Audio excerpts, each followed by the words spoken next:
अस्सलाम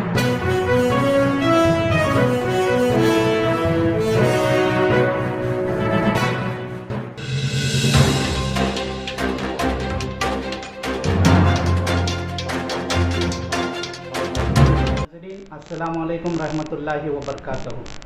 इस वक्त हम शहर पुलकेशी नगर के मशहूर पॉपुलर और सेक्युलर लीडर जनाब अखंड श्रीनिवास मूर्ति के दफ्तर में मौजूद हैं।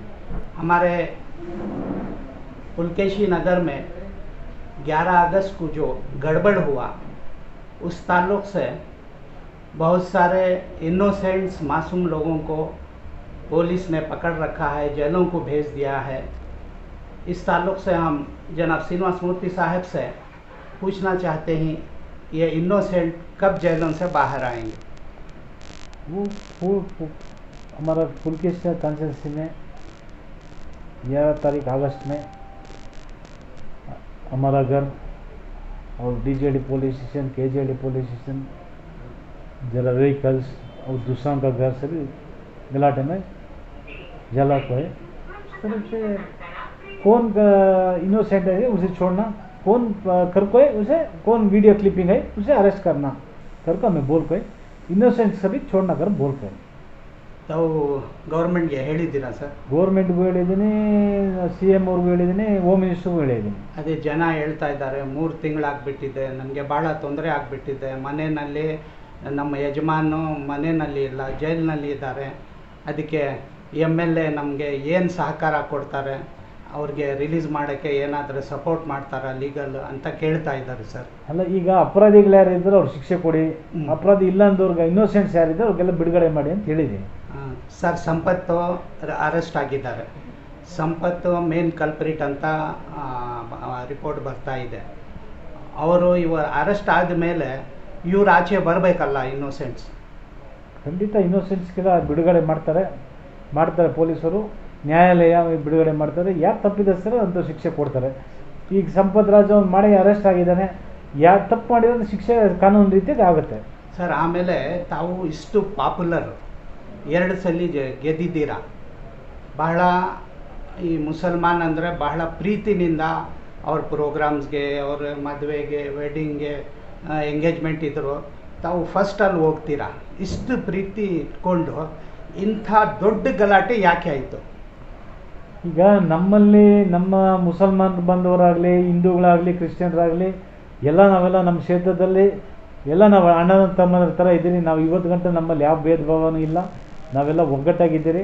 ನಮ್ಮ ಕ್ಷೇತ್ರದ ಇಂಥ ಗಲಾಟೆ ಇದೇ ಮೊದಲನೇ ಬಾರಿ ಈಗಾಗಿರೋದು. ಮಾಡಿರ್ತಕ್ಕಂಥವ್ರು ಈಗ ಮಾಜಿ ಮಹಾಪೌರರು ಅಂತ ಹೇಳಿದ ಮೇಯರು, ಅವನು ಶಿಕ್ಷೆ ಆಗಲಿ, ಅವನು ಅರೆಸ್ಟ್ ಮಾಡಿದ್ದಾರೆ, ಈಗ ಎನ್ಕ್ವೈರಿ ಮಾಡ್ತಾ ಇದ್ದಾರೆ. ತಪ್ಪಿದಷ್ಟು ಯಾರಿದ್ದಾರೆ ಅವ್ರು ಶಿಕ್ಷೆ ಕೊಡಲಿ ಅಂತ ಹೇಳಿದ್ದೀನಿ. ನಮ್ಮ ಕ್ಷೇತ್ರದ ಜನತೆ ನಾನು ರಿಕ್ವೆಸ್ಟ್ ಮಾಡೋದಿಷ್ಟೇ, ನಾವೆಲ್ಲ ಶಾಂತಿಯಾಗಿರಬೇಕು, ಯಾವುದೇ ಗಲಾಟೆಗಳಿರೋ ಅವಕಾಶ ಮಾಡಿಕೊಡ್ಬಾರ್ದು. ನಾವೆಲ್ಲ ಶಾಂತಿಯಾಗಿದ್ದು ನೆಮ್ಮದಿಯಾಗಿರೋಂಥ ಕ್ಷೇತ್ರ. ನಾವು ಬೆಂಗಳೂರು ವಿಧಾನಸೌಧ 4 ಕಿಲೋಮೀಟರ್ ಇರೋಂಥ ಕ್ಷೇತ್ರ ನಮ್ಮದು. ನಾವೆಲ್ಲ ಒಗ್ಗಟ್ಟಾಗಿರಬೇಕಂತ ನಾನು ನಿಮ್ಮಲ್ಲಿ ಮನವಿ ಮಾಡ್ಕೊತಾ ಇದ್ದೀನಿ. ತಪ್ಪಿದ್ದಷ್ಟೇ ಶಿಕ್ಷೆ ಕೊಡಲಿ, ನಿರಪರಾಧಿ ಬಿಡಲಿ ಅಂತ ಹೇಳ್ತಾ ಇದ್ದೀನಿ.